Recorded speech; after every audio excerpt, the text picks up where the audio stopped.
Ombudsman Republik Indonesia sekaligus pengamat penerbangan Alvin Lee. Saya langsung sapa selamat malam. Assalamualaikum Pak Alvin. Waalaikumsalam, Pak Emil. Baik Pak Alvin, menyoroti kebijakan terkait dengan dikembalikannya sejumlah maskapai niaga jenis jet ke Bandara Hussein ini, tanggapan Anda seperti apa? Iya, sebetulnya saya tidak heran ya, dan saya kira ini langkah atau kebijakan yang realistis. Karena beberapa waktu yang lalu penerbangan jet dari Bandara Hussein itu dihentikan, dialihkan ke Bandara Kertajati. Permasalahannya adalah Bandara Kertajati sendiri itu kan aksesnya masih sulit, masih jauh dari Bandung, butuh waktu lama, sehingga ketika dipaksakan pindah ke Kertajati pun jumlah penerbangannya tidak banyak.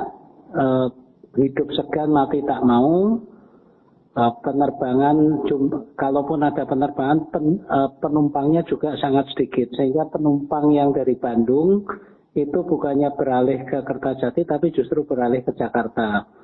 Ketika pemerintah dulu mengalihkan ke Kertajati, saya sudah mengingatkan bahwa Bandung akan rugi dua kali. Bandara Husseinnya sepi, Bandara Kertajatinya juga tidak dapat apa-apa. Justru yang dapat adalah Soekarno-Hatta dan Bandara Halim di Jakarta. Nah, sekarang dengan adanya musibah COVID ini merupakan momentum yang baik untuk memulihkan penerbangan-penerbangan komersial ke Bandung, langsung ke Bandara Hussein.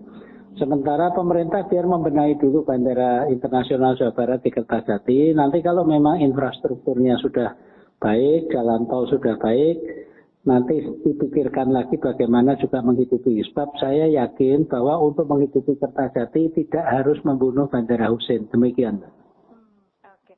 Berarti hal ini artinya kebijakan yang cukup tadi Anda sebutkan realistis dan juga sebenarnya cukup baik untuk artinya penerbangan di Hussein Bandung sendiri, begitu ya Pak Ufi?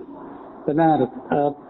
Saya melihat bahwa Kota Bandung dan sekitarnya ya Kabupaten Bandung, Kota Bandung ini juga pasarnya cukup besar karena Bandung, area Bandung metropolitan ini kan banyak industri, penduduknya padat, perdagangan juga.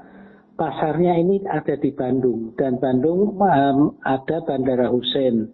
Kenapa harus dipaksa pindah ke Kertajati? Dengan adanya jalan tol yang Bandung-Jakarta ini lebih menguntungkan bagi warga Bandung. Kalau memang Hussein ditutup, lebih menguntungkan terbangnya dari Jakarta, baik itu dari Soekarno-Hatta maupun dari Halim.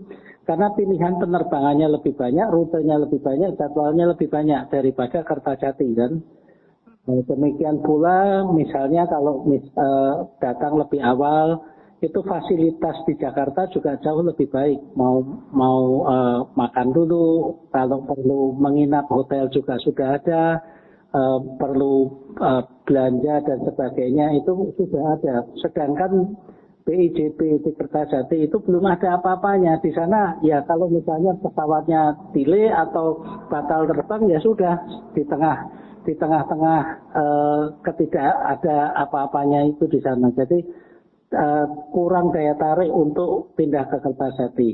Saya kira ini langkah pemerintah. Ya saya bersyukur pemerintah akhirnya menyadari ya bahwa kebijakan terdahulu itu kurang tepat. Sementara ini dikembalikan dulu ke Bandara Hussein. Nanti kalau Kertajati sudah lebih lengkap, sudah lebih sudah lebih siap. Nanti pada saatnya kita pikirkan lagi bagaimana menghidupi Kertajati. Demikian. Pak Alvin, artinya kalau Anda melihat ini sejak awal pembangunan Kertajati sebenarnya apa yang masih kurang dari perhitungan pemerintah terkait dengan Bandara Kertajati ini sendiri? Iya, membangun bandara ini kan harus memikirkan pasarnya itu mana. Ya, kalau pasarnya Bandung ngapain harus jauh-jauh ke Kertajati. Kertajati dari Bandung itu kan jauh jarak, jauh waktu. Ke Cirebon juga jauh. Saya tidak tahu pertimbangannya dulu apa, karena bandara ini harus mudah diakses. dan juga mempertimbangkan pesaingnya ada di mana. Kita ini tidak hidup di alam yang vakum ya. Kalau Bandara Husein ditutup, Bandara Kertajati itu mau hidup dari mana? Kalau hidup dari Bandung, Bandung ada pilihan apa? Kan hal-hal seperti itu harus dipikirkan. Nah, ini yang saya tidak paham dulu pemerintah Provinsi Jawa Barat kenapa memilih di Kertajati, karena dari Kertajati itu kita tidak jelas daya tariknya apa. Apakah di sana ada daya tarik daerah industri, perdagangan, pertanian, atau ada fasilitas, misalnya fasilitas sosial, ada universitas yang besar di sana, ada rumah sakit yang besar di sana. Itu nggak jelas di sana. Jadi kita juga tidak tahu sebetulnya apa sih daya tarik di sana. Itu. Oke, baik. Berarti bisa dibilang juga belum cukup matang untuk persiapan ataupun hal-hal yang memang pasar yang juga disediakan di seputaran Kertajati ya, untuk Bandara Kertajati tersebut ya Pak Alvin? Benar, sebuah bandara ini kan juga tidak bisa hidup sendiri. Ini ada ekosistemnya, lingkungannya itu seperti apa. Apakah di sana sudah ada pusat perbelanjaan, ada hotel, ada rumah makan, ya. Kemudian ada daya tarik lain. Ini yang saya juga khawatirkan, yang bisa bernasib serupa ini adalah Bandara Baru Yogyakarta. Bandara Internasional Yogyakarta itu dari tengah kota Yogyakarta, jaraknya sekitar 60 km. Pada pagi hari setelah jam kantor, berarti tidak pada jam sibuk kantor, itu saya pernah coba bawa mobil sendiri, butuh waktu 90 menit. Nah, ini ada saingannya kalau sama-sama 90 menit, sedangkan di Bandara Internasional Yogyakarta itu hotel belum ada, perbelanjaan belum ada, makan belum ada.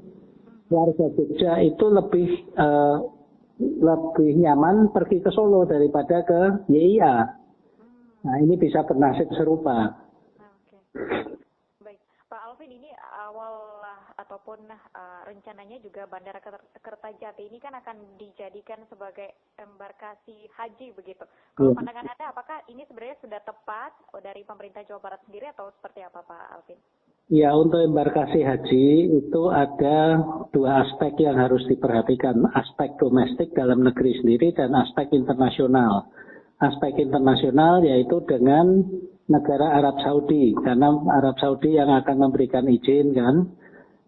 Kemudian juga ada persyaratan internasional di sana. Kalau untuk penerbangan internasional, pesawat yang akan dipakai apa? Kalau kita akan memakai Boeing 777 yang mungkin kapasitas penumpangnya bisa 350 penumpang, itu harus didukung ada rumah sakit yang menyediakan kapasitas tempat tidur minimal jumlahnya sama dengan pesawat terbesar yang mendarat di sana. Nah, apakah ini sudah disediakan atau belum? Kemudian juga harus ada penginapan berbintang untuk awak pesawat yang untuk beristirahat di sana. Ini aspek internasionalnya, dan di sana juga harus ada fasilitas imigrasi, karantina, bea cukai dan sebagainya. Jangan lupa kalau untuk embarkasi haji itu hanya setahun hanya 1 bulan ya, berangkat dan kembali. Setelah itu akan sepi kembali. Nah, ketika sepi kembali, apakah fasilitas-fasilitas yang disediakan tadi bisa hidup di sana? Kemudian juga fasilitas bea cukai, fasilitas imigrasi, karantina. Itu kalau tidak ada penumpangnya kan juga mubazir, itu seperti negara kan. Dari aspek domestik itu juga harus dipikirkan, embarkasi haji itu harus menyediakan asrama haji di sana. Asrama haji tentunya harus didukung juga, harus ada fasilitas kesehatan, harus ada fasilitas catering dan lain-lain. Nah, ketika tidak musim haji, bandara ini mau hidup dari apa? Tidak bisa hidup hanya dari haji yang sebulan mungkin hanya setahun mungkin hanya 1-2 bulan saja kegiatannya. Gitu, Mbak. Oke, baik. Jadi memang ini nampaknya perlu ataupun masih cukup kurang begitu ya untuk hal-hal yang perlu dipersiapkan juga terkait dengan memilih suatu lokasi untuk menjadi bandara begitu ya Pak Alvin. Baik, Pak Alvin, terakhir mungkin ada juga kah yang ingin Anda sampaikan mengenai keputusan ataupun kebijakan yang akhirnya diambil oleh pemerintah untuk pemindahan ataupun pengembalian rute bandara ini, Pak Alvin?